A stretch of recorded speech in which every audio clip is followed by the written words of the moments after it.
Hello everyone and welcome to Retail Archaeology. Today we'll be taking a look at Indio Fashion Mall, or Indio Grand Marketplace as it's now known. You can see there a picture of what the signage used to look like before the name change. Now this mall has two anchor buildings, but they are both empty. There used to be a Sears here that closed up in 2004, and then also this was originally a Harris department store but then became a harris-gottschalks, and that closed in 2009. And since then, both of the anchor buildings of this mall have sat empty. This mall opened in 1974 with the name Indio Fashion Mall, but it has gone through a few name changes, including at one point being named Fiesta Mall, which I find kind of ironic given the current state of the mall. Given what's happened to Fiesta Mall in Mesa, Arizona, it seems like that name might be cursed.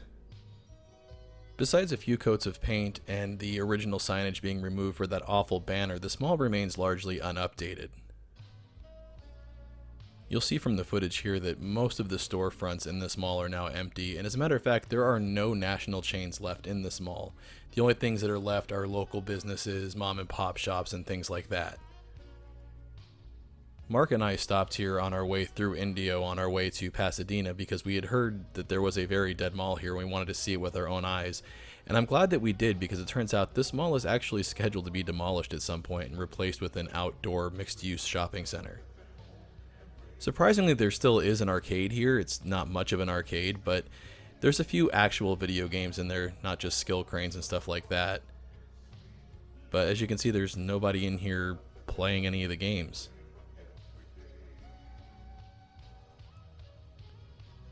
I was surprised to see this old The Simpsons arcade cabinet, and it looks like it's an original cabinet with all the original artwork and everything, but unfortunately, the original CRT monitor has been replaced with an LCD monitor that's not quite set up properly, so the game doesn't display exactly as it should.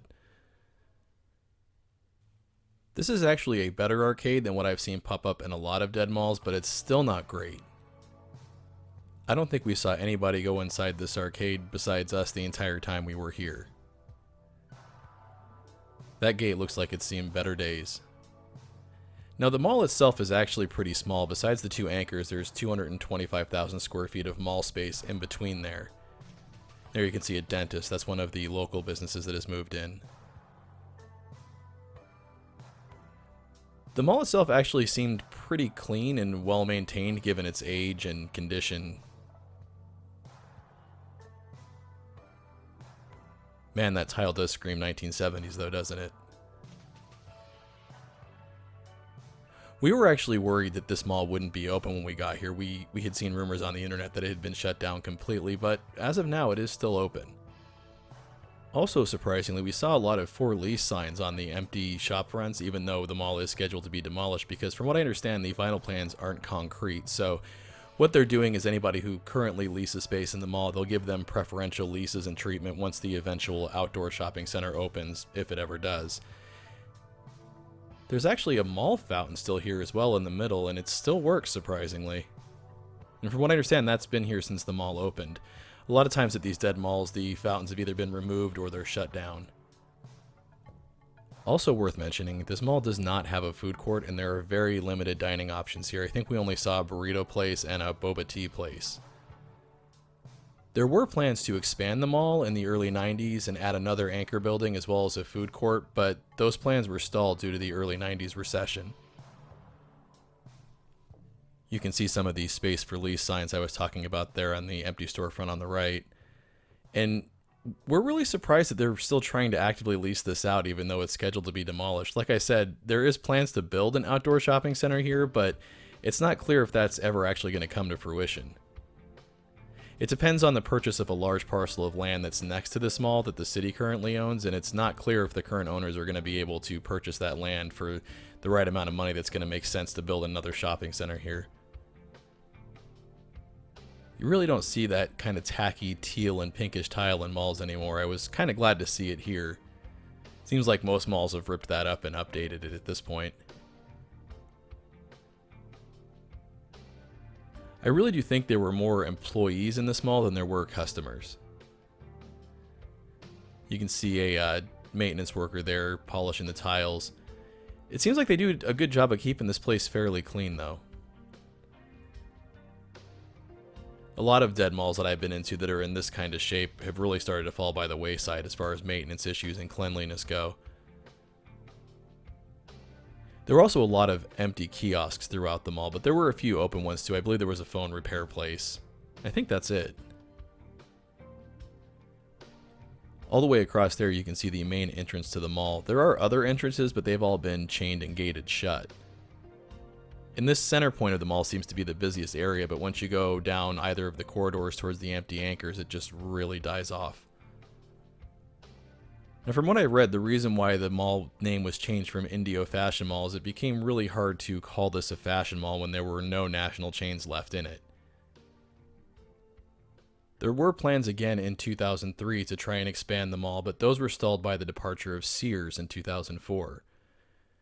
And then as the economic situation got worse, Harris-Gottschalks was forced to close, and I believe they liquidated all of their stores at that point, and that left the mall completely anchorless. Once the anchors were gone, all of the other national stores started to leave in droves, and by 2010, the only ones that were left were GNC, Anchor Blue, and Foot Locker, and they departed sometime shortly after that. We noticed this hay on the ground here, and so we took a look inside the building because that tarp was flapping, and it looks like they're storing bales of hay in here. I'm not sure what those are for, but the way that the wind was causing that tarp to flap also indicates that this anchor building is somehow open to the elements somewhere. The anchor buildings have been empty and unmaintained for so long that I don't know that there's any saving them, and at this point, demolition for the mall might be the best option, unfortunately. It's a shame for the local businesses in here too, because I'm sure they're getting really cheap rent here, and it did seem like there were people frequenting some of them, and I'm sure it's going to be really hard to find any other spaces with the same cheap rent that they're getting here. This place just oozes late 70s, early 80s aesthetic, and it's going to be a shame to lose that as well. There's a good chance when we come by this way again next year that this mall won't be open anymore.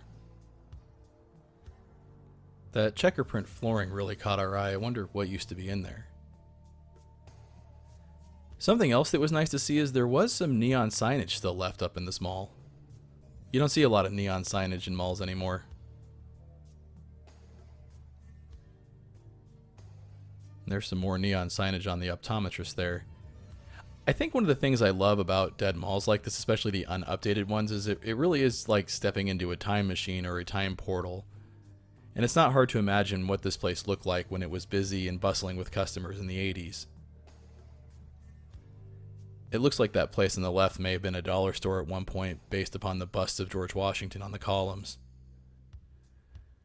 Now it just looks like George Washington is disapprovingly looking at what's happened to this mall.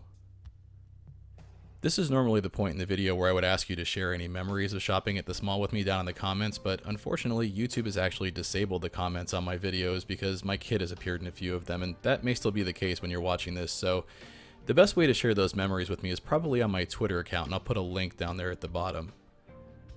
Anyways, I hope you've enjoyed this tour of Indio Fashion Mall, or Indio Grand Market as it's now known. As always everyone, thanks for watching. Want to see your name here?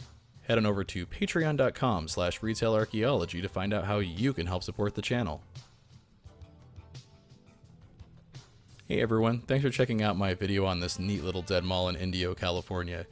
If you enjoyed it, make sure to hit those like and subscribe buttons, and also consider watching one of these other videos I have here. And also make sure to follow at the social media links down there because that's the best way to keep up with what's going on with the channel.